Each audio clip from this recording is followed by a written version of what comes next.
শেষ ম্যাচ জিতে I league জয় উদযাপন করার লক্ষ্যে বিনামূল্যে টিকিট বিলি করা হয়েছিল সমর্থকদের, কিন্তু দিল্লির কাছে হেরে আই লিগ শেষ করল মোহামেডান স্পোর্টিং ক্লাব। শনিবার যুব ভারতীতে সাদা কালো ব্রিগেডের 1-3 গোলে হার, 1 গামলা দুধে 1 ফোঁটা চোনা। এদিন শুরুতেই গোল হজম চ্যাম্পিয়ন হওয়ার ঘোর কাটিয়ে দেয়। 7 মিনিটের মাথায় পিছিয়ে পড়ে মোহামেডান। দিল্লির হয়ে গোল করেন আলিশের খোলমুরদভ। তার কিছুক্ষণের মধ্যে ব্যবধান বাড়ায় দিল্লি। এদিন পুরো দল নামাননি Andrey Chernyshov. Club, this is amazing feeling, and I'm so happy about this.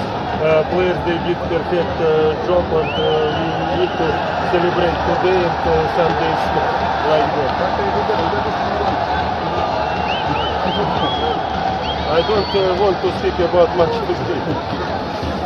If you want to speak about match today, then come after. But now we will celebrate about this our event in Almere. 7 জন footballer বদল করেন, তাতেই ছন্নছাড়া football.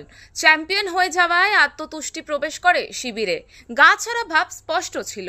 এদিন একাধিক তরুণ ফুটবলারকে সুযোগ দেন রুশ coach, কিন্তু তার ফায়দা তুলতে পারেনি। লাইফের সেরা মুহূর্ত বলতে পারো, কারণ মোহনবাগানের হয়ে আই লিগ জেতা এবং মোহনবাগানের হয়ে আই লিগ জেতা। মোহনবাগানটা স্পেশাল ছিল কারণ আমার প্রথম আই লিগ ছিল এবং কিউবিনার আন্ডারে আমরা খেলেছিলাম এবং চ্যাম্পিয়ন হয়েছিলাম। এই সময় কোভিডের সময় ছিল এবং চারটা চাকরি থাকতে চ্যাম্পিয়ন হয়েছিল। এটা আরও স্পেশাল এই জন্য বলবো কারণ এটা আমরা চ্যাম্পিয়ন হয়ে আইএসএলে যাচ্ছি। এটা আর একটা বড় অ্যাচিভমেন্ট, কারণ একটা টিম চ্যাম্পিয়ন হয়ে যখন পরের ধাপে যায় তার জন্য আরও বড় অ্যাচিভমেন্ট। তো আমি মোহনবাগান ক্লাব অনেক দিনের সঙ্গে আছি। সেকেন্ড ডিভিশন আই লিগ থেকে আজকে আই লিগ চ্যাম্পিয়ন আমার জন্য জীবনের অনেক সেরা মুহূর্ত বলতে পারো। অতিরিক্ত সময়ের শুরুতে দিল্লির হয়ে 3-0 করেন সের্জিও বারবোজা। ম্যাচের শেষ বাঁশি বাজার আগে ব্যবধান কমান মির্জাল কাসিমভ। তবে এই রেজাল্ট অবশ্য সমর্থকদের উৎসাহে ভাটা।